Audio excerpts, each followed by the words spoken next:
dad. He taught me how to drive, and like, was the most wonderful man ever. Like, I could do no wrong. I could get a tattoo that says "fuck you" on my forehead, and he would still think I'm like the best person in the whole world.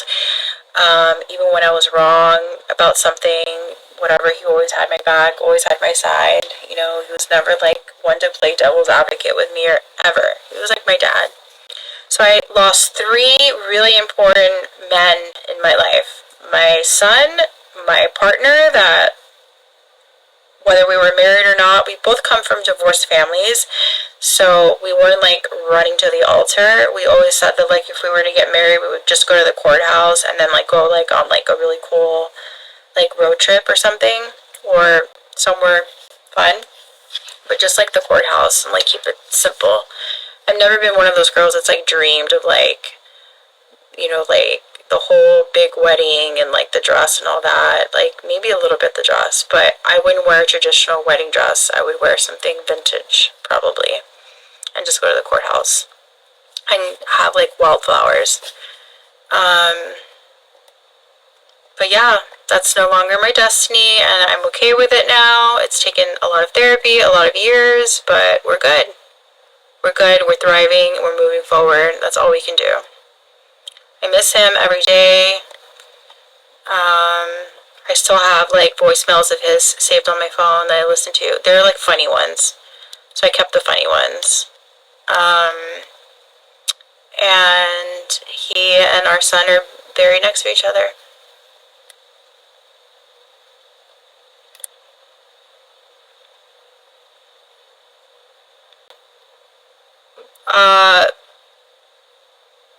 A word that starts with S and rhymes with ooey-side.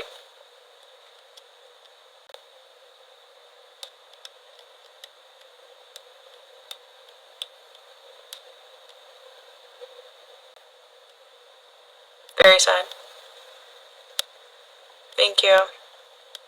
I'm much better now, you guys. Like, I was a shell of myself, like 2020. I was a frontline nurse during COVID, so he passed away February of 2020, so it was like right before the shit hit the fan. And then the shit hit the fan, and I was just like,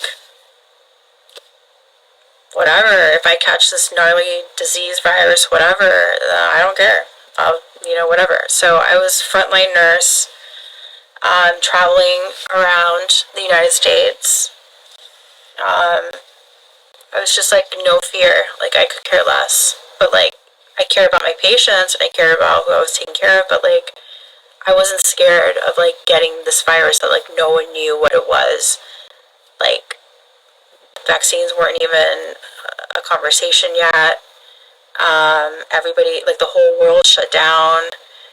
You know, I'm going to hospitals where, you know, there's shortages of like ventilators and all resources. I was basically wearing like infectious disease, like head to toe gear. I looked like an astronaut.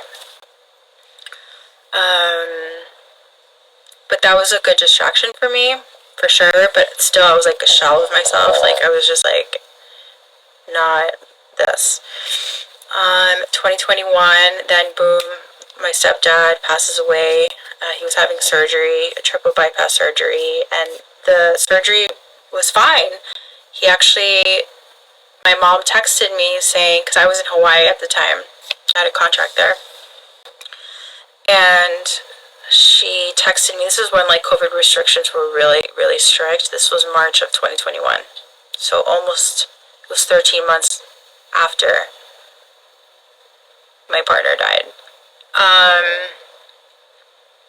And so I was in a group text with the family, and, you know,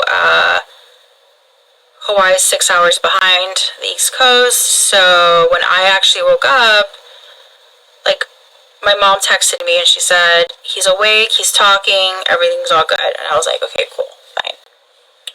I went to bed, and then I woke up, and it's 6 hours later in the East Coast, and like the group chat was like people giving condolences, and I was just like, you know that feeling, that adrenaline feeling, that like you start feeling hot and it goes to your head, and like right before, like a fight or flight feeling, that.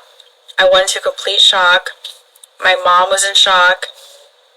When I called her, she had to hand the phone to my sister, and my sister had to tell me. And then I was like on the first flight out. So, yeah. So, and then 2022, even though I was in therapy starting 2020 virtually, with the same therapist that I have today, 2022 and 2023 was when I started to really accept what happened, and I was actually going through the grieving process, because in 2020 and 2021, like, I was like in complete denial, and I couldn't deal with it. Like, I would go into my sessions and I would just cry and cry the whole hour. I couldn't speak. Just crying and crying and crying and crying and crying and crying. And all she would do was like hand me tissues or the box of tissues, and it was like that for 2 years. Just cry. It's gonna make me cry now thinking of it.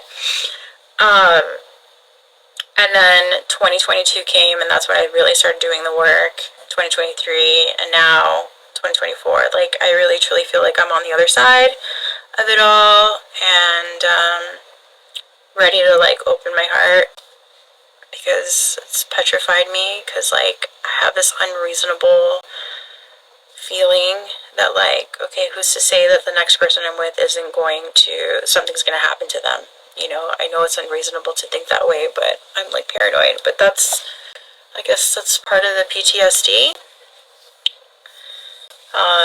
I was never had any like mental health issues prior to 2019, like ever. And then I started dealing with some PTSD and like OCD for sure after that, but it's pretty managed now, and therapy is amazing. I also do group therapy because it helps to hear like other people going through the same shit when they're like from all walks of life.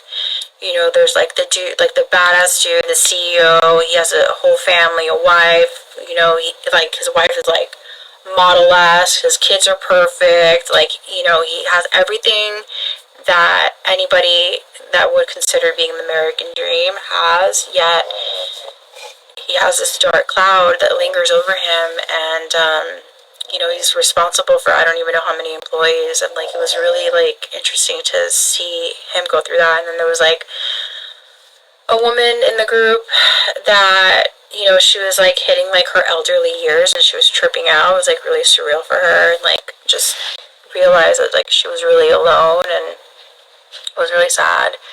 And then you have like your stay-at-home moms that are completely overwhelmed, completely lost themselves, just like shaded by their spouse. That it's very helpful.